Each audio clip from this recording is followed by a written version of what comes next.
So whether you're already an Instalock DPS player or another role player who wants to dive into the world of DPS, today I'm going to be giving you 5 DPS characters I think you should try or at least add to your arsenal when you're playing a DPS role. So without further ado, let's get right into it. The first character we have on this list is Moon Knight. Now if you didn't get a chance to try him in Season 3 or any of the previous seasons, now is your time to try him out. He recently just got a buff that buffs his moon blades. He now holds 2 charges, which is really nice, and they're each on a cooldown of 6 seconds. Now that's a really fast cooldown for 2 moon blades that gives him shields every time he uses it. So depending on how much shield he gets, I don't really remember the number off the top of my head right now, but getting those shields every 6 seconds is really good for a person like Moon Knight because he needs it. Now just to go over the character of Moon Knight, he is a very tethered character. Like if the enemy team is tethered together and just clumped up together, he can get a lot of value either playing the front line with his tanks, or how most people play him is kind of that flanker / assassin type playstyle.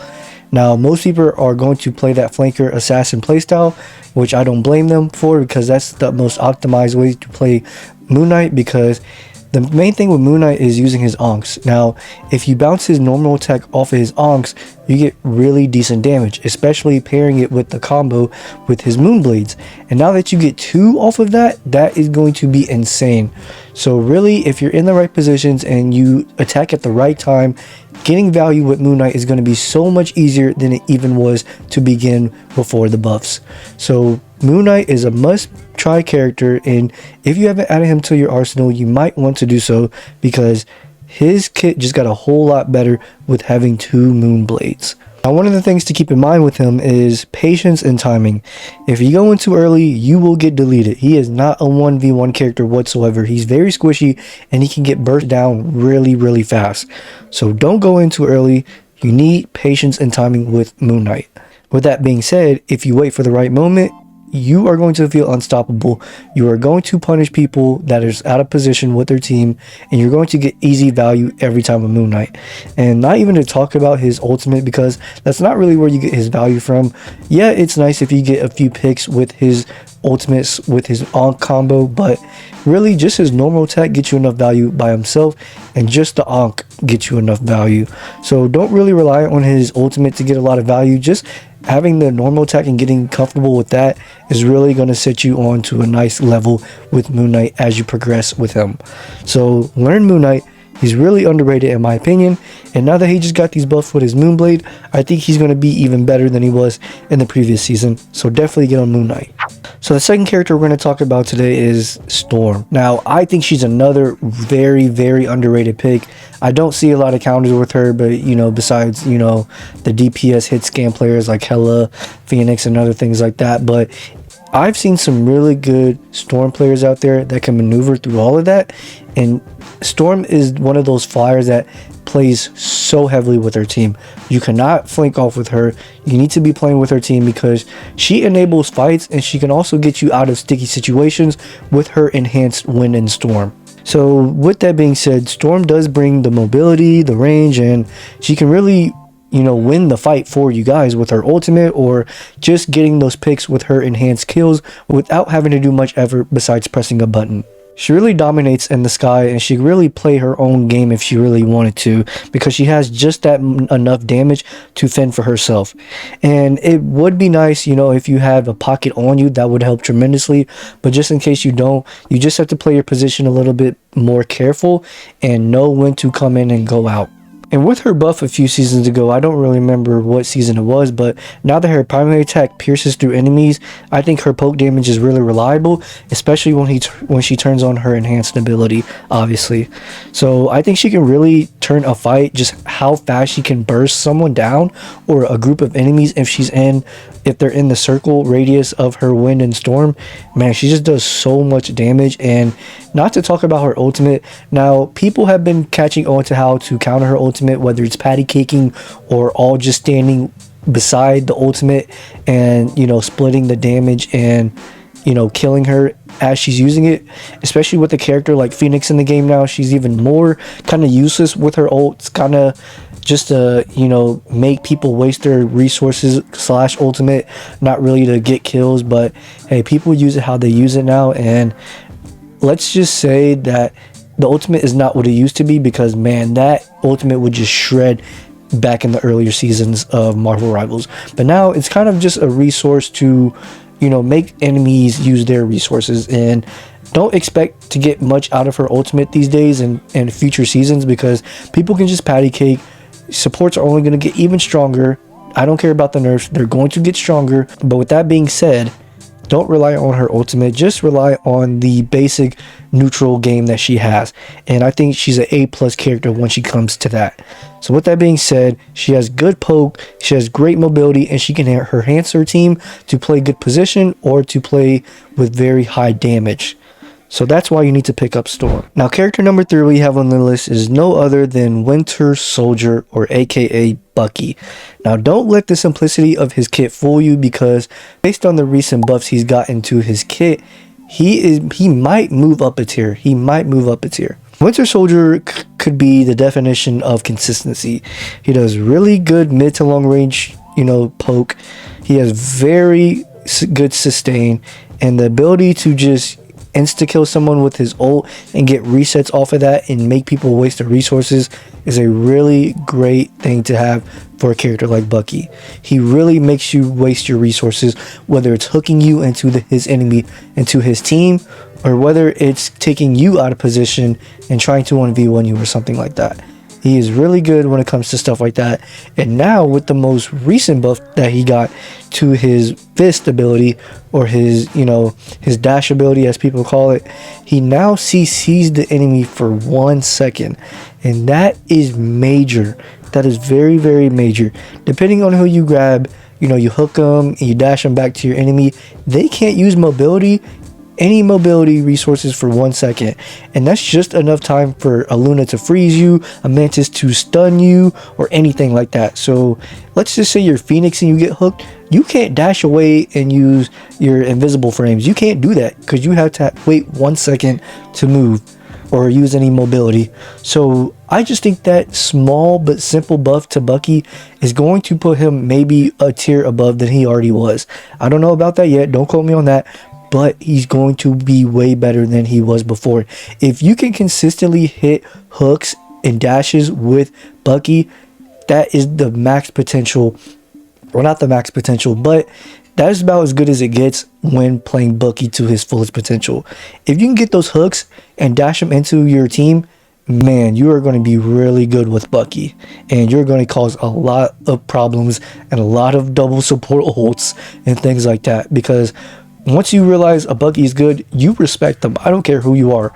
You have respected a Bucky once you realize their ults are good, and once they have been constantly hooking your team into their team. A good Bucky is to be respected. Do not doubt a good Bucky. Now, what makes Winter Soldier worth learning is he's best paired with a good, solid front line that can give him the space to shoot without causing or conflicting any damage back to him, because he has a good front line. And that is a good character to have on your team.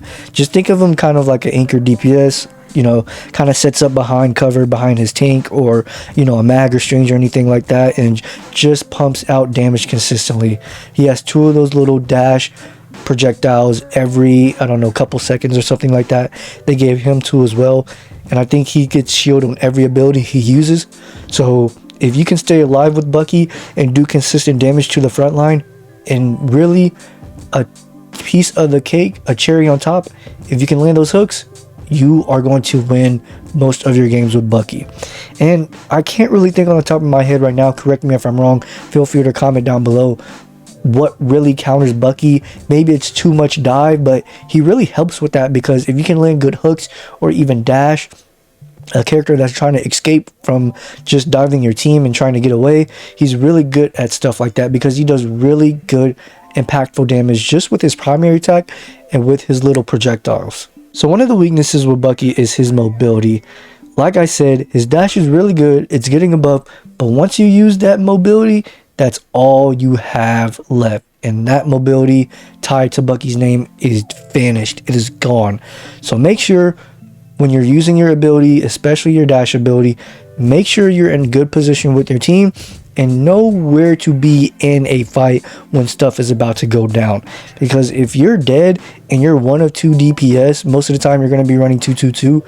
That is a lot of damage lost on the front line, and that's going to cause your tanks to back up, which means that's going to cause your support to back up, which is not good. So make sure your positioning is A1 with Bucky, because if you die, a good chunk of your damage for your team dies. So you have to make sure you have very good positioning. You are going to suffer the consequences for you and your team if you don't stay alive most of the time. So with that being said, you have very good damage output with a character like Bucky, but awareness and peel management is going to be your downfalls if you don't manage them correctly. So like I said, manage your positioning, land those hooks, and you will be A-okay. So character second to last we have on this list is no other than Magik. Yes, I put a diver on this list because if you don't learn how to play any sort of diver in this game, you're going to get left behind and you're going to be useless to your team. I'm sorry, you just are. You need to learn how to play a diver once in your lifetime of playing Marvel Rivals. There's going to be games where you need to distract the enemy team, make them look at you so your team can engage, so you can get out and go right back in and do what you got to do. So learning a character like Magik is a very good intro to the world of diving in the DPS world. Now let's talk about her kit. It got massive buffs. Massive. I'm talking massive buffs. And if you learn to utilize those buffs and learn the techs and new things she already has going with her kit, you are going to be unstoppable. Now, with her kit being said, her portals has a lot of utility around it. With that being said, you need to know how to use her portals for utility and playmaking plays. That is going to benefit you and your team. Once you learn how to use those portals, it is over for the enemy team. With a character like Magik, you really need to think on your feet a lot because you're going to be in the enemy team. You're not going to have no one with you. You shouldn't expect anyone to be with you unless you're running another diver. So you need to learn how to think for yourself and not rely on, your support to be right there as soon as you get attacked or something. You need to know when to get in and when to get out. It's kind of like pre-planning. It's kind of like those Hitman games where you need to pre-plan your attack. That is the definition of Magik. Because if not, most of the time, most of us don't pre-plan, but you're going to have to think on your feet and know all the escape routes when engaging with Magik. With that being said, she has a lot of good techs and a lot of combos to finish off enemies. You could just portal and raise a demon and quickly primary attack / dash and hit a melee on them. That's just one combo. There's plenty of other combos that she has. And not even to mention her ultimate, she has even more. So with that being said, you need to learn how to utilize her burst damage because it is very, very powerful. If you catch someone with one of her combos, they can disappear before they even know what hit them. And that's what I love about Magik because she's one of those assassins that we talked about with Moon Knight, just on a whole another level. It's levels to Magik. I'm saying you could be a trash Magik or you can be a good Magik. There's no in between when it comes to divers. You can be really good or really bad. You can provide a lot of value or you cannot provide any value whatsoever. But if you have that high risk, high reward mentality, Magik is the perfect diver for you. All in all, a good Magik knows how to change the flow of a match, and there's nothing wrong with that. If you have that power, if you have the power to do that with the whole lobby, that is a lot of power to behold, and you need to learn how to utilize it properly. So with that being said, all those benefits comes with a lot of weaknesses because, like I said, she's high risk, high reward. And one of those weaknesses being she's very squishy and she can be CC'd very easily. Let's say they have a Hela or even a Phoenix or, Thing rather. Soon as you get CC, all of your 2 out of 3 of your abilities are just totaled. You can't use them. Your portal and your dash. Those are both mobility items and they just get instantly wiped out of your arsenal because you got Thing grounded or something like that. So with that being said, you need to know when to use your cooldowns and not burn them effectively. I'm not saying hawk the enemy team's resources because that's just impossible and you can't do that with thinking on your feet every single time you're trying to engage. That's just not going to work. But what you can do is learn not to burn your cooldowns. That's the best thing you can do, is not burn your cooldowns with Magik. Now there's gonna be times where you're trying to use one of the combos that she has and burn every single cooldown that she has. But if you miss, you better know a walk away escape route, not a dash escape route, but a walk away escape route, whether it's a jump pad or a portal or something. You need to know how to get out whether you have your dash or not.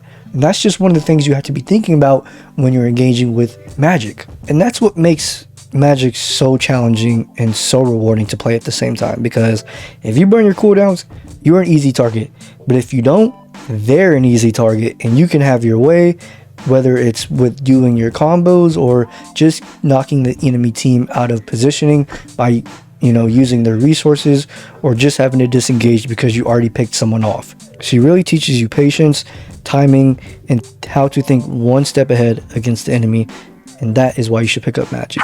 Now, Johnny Storm, aka Human Torch, is all about area denial and sustained damage over time.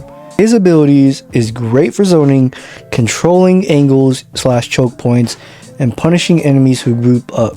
Now, there's a lot of ways to play Johnny Storm. You can play it kind of like a Bucky, because he has very good burst damage, and his primary attack is kind of like a shotgun, so he does really good damage to short to mid range.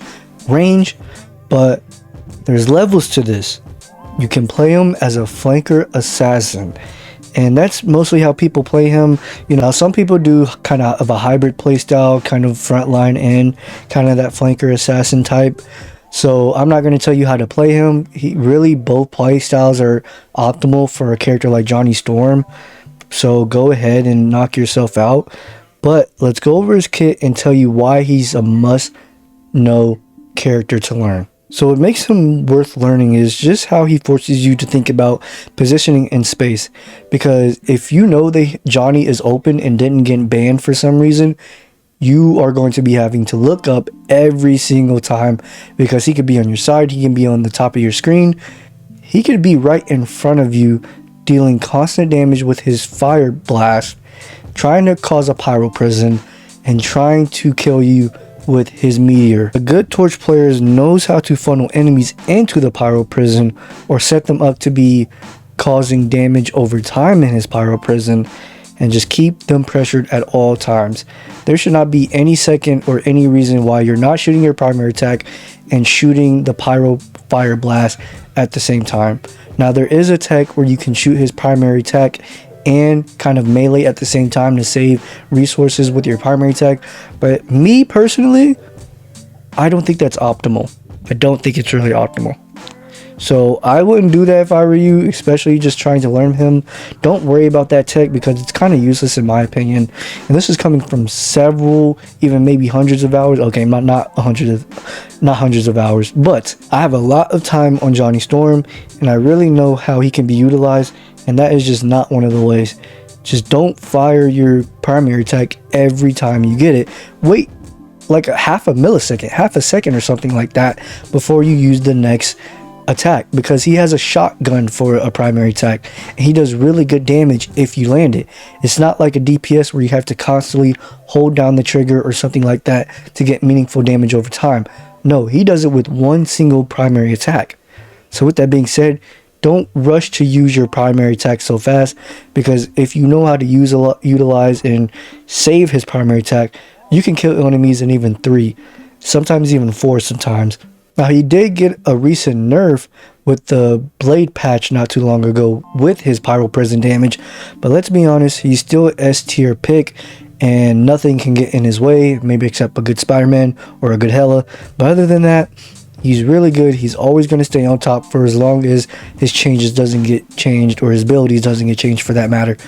He's going to stay on top, and so is the damage he outputs. Now, with that being said, kind of like Magik, he's kind of a high risk, high reward player, because if you're not killing, you're kind of useless with Johnny Storm. You have to be making sure you're getting picks, or at least setting up your team to get the picks that you initiate, because we all know Johnny Storm is a MVP baiter. He can get it anytime he wants.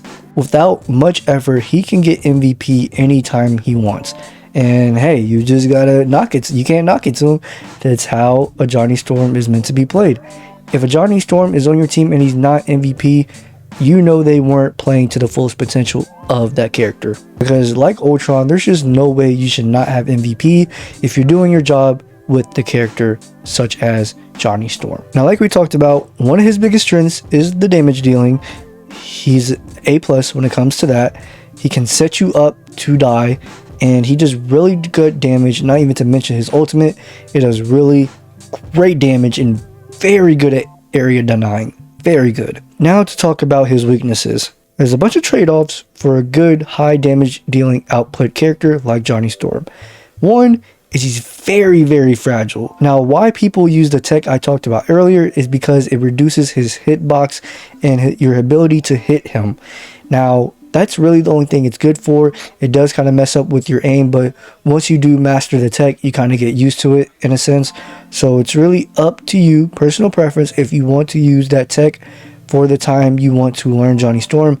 But I just wouldn't recommend it when first starting out, because Johnny is a very complex character to learn, and you need to learn how to utilize all of his abilities to get the maximum value with him. So with that being said, Human Torch is very fragile. I wouldn't play him without any type of pocket, such as Luna Snowflake or anything like that. Maybe even Sue on your team. She's getting a lot of buffs in this new patch, so she might be better overall. So it really just depends on how comfortable you are with Johnny Storm, because a good Johnny Storm will play him no matter who's on his team, because that's just how good of a character he is. Or if you're not that good with him yet, you need to have a pocket on your team. I'm sorry, I don't care what the tanks or the other DPS players say, you need to have a pocket when playing Johnny Storm, or really any flyer at that point, because Sue Shield and Luna Snowflake is just too good of abilities not to use. So if you want to get better at controlling the space and positioning of the enemy team and punishing their poor rotations and positioning, Johnny Storm is a character like you, because if anyone gets out of position on their team, you can single them out, place your fire things down, and damage them with your meteor strike, and just deal damage over time. He does really good damage, like I keep saying, like a broken racket, and he's really just a great character overall. So there you have it, guys. Those were the best 5 DPS to learn in Season 4, being Moon Knight, Storm, Bucky, Magik, and Johnny Storm. Now, each of those heroes brings something unique to the DPS role, and I'm super excited about it, especially with some of them getting buffs to their kits and just being a better character overall. But the real value comes from what you'll learn by playing them. For example, patience with Moon Knight, spacing with Human Torch and Magik, map control with Johnny Storm, and fundamentals of just how to play a DPS character with Bucky. So like I said, try to master these heroes, not all of them, but maybe some of them. If I had to choose one, I would start off with Bucky. I think he's a good all-around player and can counter many things in this game. And I promise you, you'll become a better DPS player overall, whether you're trying to learn more characters or trying to get into the DPS world. Now, what I want to know is, who is your go-to DPS this season? Did I leave someone out that you think might deserve a spot on this spotlight? Drop it down in the comments below. I'd love to hear it and get back with you on that. If you agree or also disagreed on anything in this video, feel free to comment that down below too. So with that being said, I hope you found this video helpful. Make sure to subscribe for more Marvel's content. Hit that like button, and I'll see you in the next one. Peace.